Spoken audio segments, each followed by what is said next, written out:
pertama kalinya gue bikin video di atap, di atas.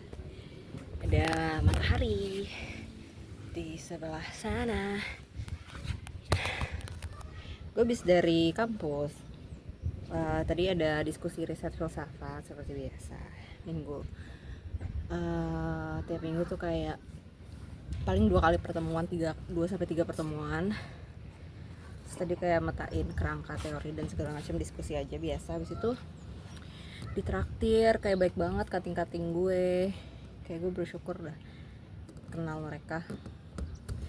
Kayak gue banyak belajar, bukan banyak belajar, kayak banyak melihat mereka mempraktikkan kebaikan dan juga mempraktikkan kasih sayang itu dengan luasnya gitu, yang merupakan hal yang jarang bagi gue. Maksudnya nggak setiap hari gue lihat itu, maksudnya dalam artian di rumah nggak, maksudnya lingkungan terdekat gue di rumah itu kayak hal-hal seperti itu kan nggak jadi praktik yang lumrah gitu, kayak buat mengapresiasi satu sama lain, terus juga kata-kata cinta dan segala macamnya gitu. Itu kayak menjadi hal yang wajar kayaknya deh, maksudnya biasa aja maksudnya bagi pertemanan cewek.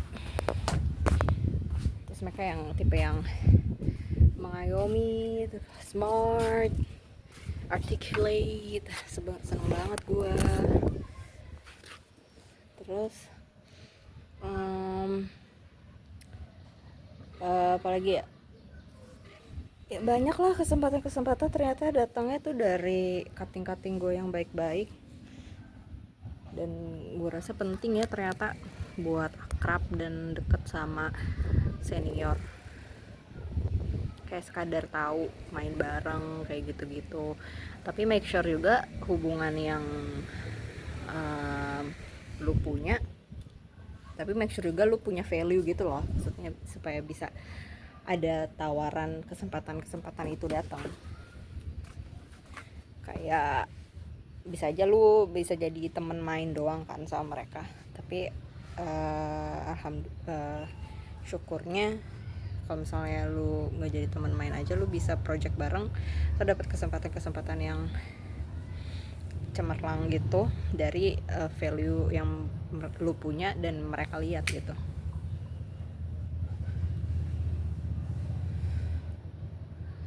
Terus tadi kayak ngobrol banyak gitu sama kawan gue di filsafat. Sebenarnya gue jarang ngobrol sama dia, tapi karena kita riset bareng jadi sering akhir-akhir ini ngobrol. Kalau ketemu ngobrolin banyak hal. Terus tadi kayak ngomongin tentang anak-anak filsafat dan mahasiswa baru, kelakuannya. Terus terkait dengan apa ya, goals kita tuh punya banyak kesamaan ternyata. Terus ya udah jadi ngomongin hal-hal itu, kayak ngomongin sastra, terus ngomongin SMA, ngomongin banyak lah, tadi ngomongin hal-hal, banyak hal. Terus kayak tadi juga bicara tentang gimana anak-anak filsafat itu, jeleknya anak filsafat itu kayak idealis banget, terus suka meyakini bahwa opininya, apa yang dia pikirkan itu yang paling benar. Sehingga kalau misalnya dihadapkan sama situasi-situasi yang membutuhkan teknis dan juga membutuhkan profesionalitas, birokrasi, itu mereka gak bisa keep up dengan itu gitu, karena mereka punya pikirannya sendiri dan idealis banget gitu. Maksud gue kayak ini quote temen gue ya, jadi kayak kalau misalnya lu sudah memutuskan untuk masuk ke dalam satu sistem, apa yang bisa, ya boleh, adalah hal yang wajar gitu kalau misalnya lu mau mengkritik sistem tersebut, asal penyampaiannya itu baik dan juga lu harus sadar gitu bahwa misalnya memang udah ada aturan-aturan yang ditetapkan dalam sistem tersebut. Jadi kenapa lu harus juga mempertanyakan gitu, kenapa lu memutuskan untuk masuk ke sistem tersebut dari awal. kayak daripada lu kayak mengkritisi esensi daripada sistem yang dibuat itu dan aturan-aturannya gitu sih. Kayak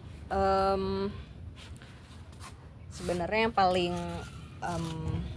bijak sebenarnya dari filsafat itu buat practical filosofi, kayak lu mengaplikasikan nilai-nilai filsafat itu bukan hanya di kepala, tapi gimana lu bisa mengimplementasikannya dalam realitas kehidupan sehari-hari lu melalui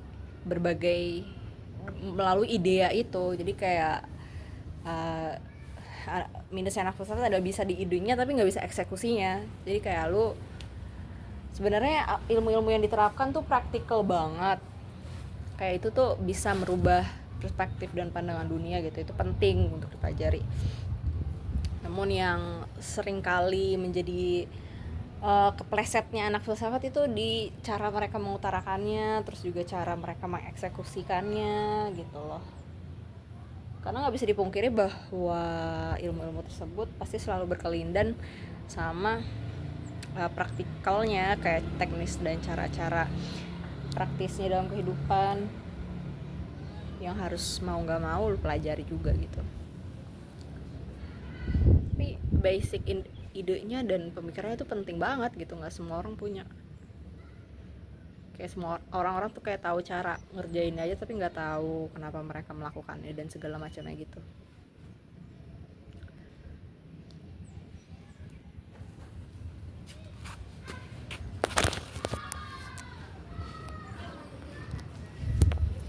Udah lama gue nggak ke atas. Biasanya gue kesini kalau gue mau baca buku, kalau gue mau bengong, kalau lihat petasan tahun baruan.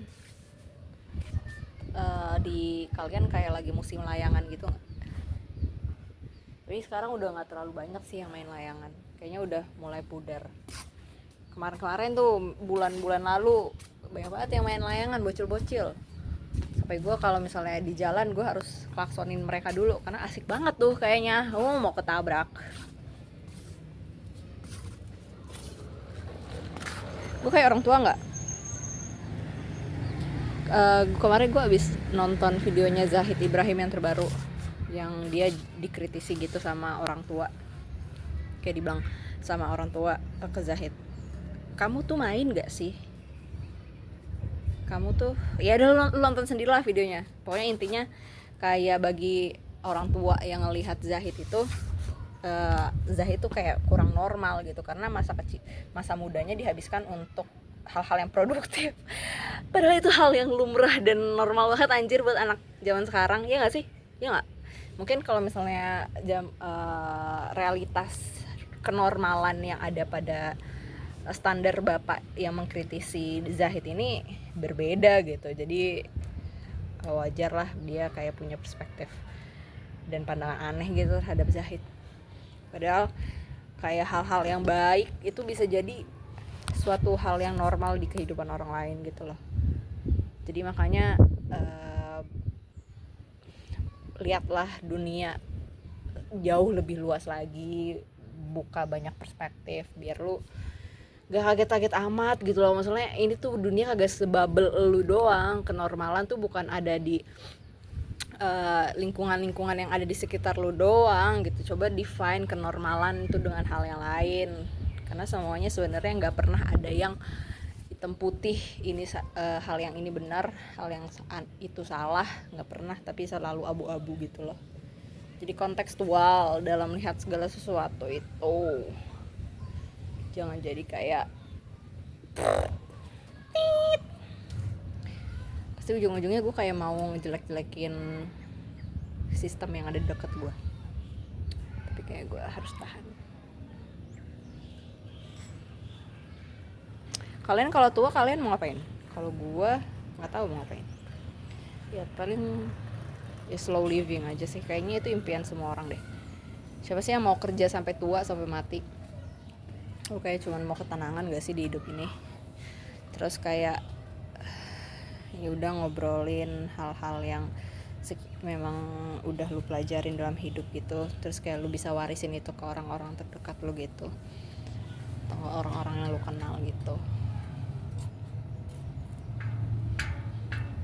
gaya banget tuh gue, kayak tahu aja tentang kehidupan, tapi ya siapa yang tahu semuanya, gue hanya bisa sotoy. Dan justru kayak dengan kesotoyan ini tuh kayak memberikan diri gue sendiri pembelajaran tersendiri gitu loh, karena kayak oh ternyata gue mikirnya kayak gini gitu, kalau misalnya nggak diutarain gue kayaknya nggak tahu juga gitu, gue ternyata mikirnya kayak gini. Karena kemampuan verbal berpikir secara verbal itu kayak jauh lebih cepat gitu daripada lu mikir di otak. Kalau misalnya ngomong kan lu kayak kurang mikir, kayaknya gue udah pernah ngomong juga, but ya yeah. Oh my god, 10 menit gue ngobrol banget. Udah ya, kita sekarang ngapain ya? Kayaknya mau bersih-bersih aja, terus santai. Gue lagi nonton film Jepang, Solanin. Itu gue udah baca manganya, super inspiring at some point. Dan dia tuh kayak membahas tentang kedewasaan dan coming of age, genre-nya gitu. Kayaknya gue mau lanjut nonton itu. Ada live actionnya soalnya. Terus makan, paling sambil makan. Terus ngapain lagi? Apa yang harus gue lakukan? Besok gue ada agenda lagi, nanti gue ceritain. Karena kayaknya kalau misalnya gue menceritakan hal yang belum terjadi, kesannya gak gimana gitu.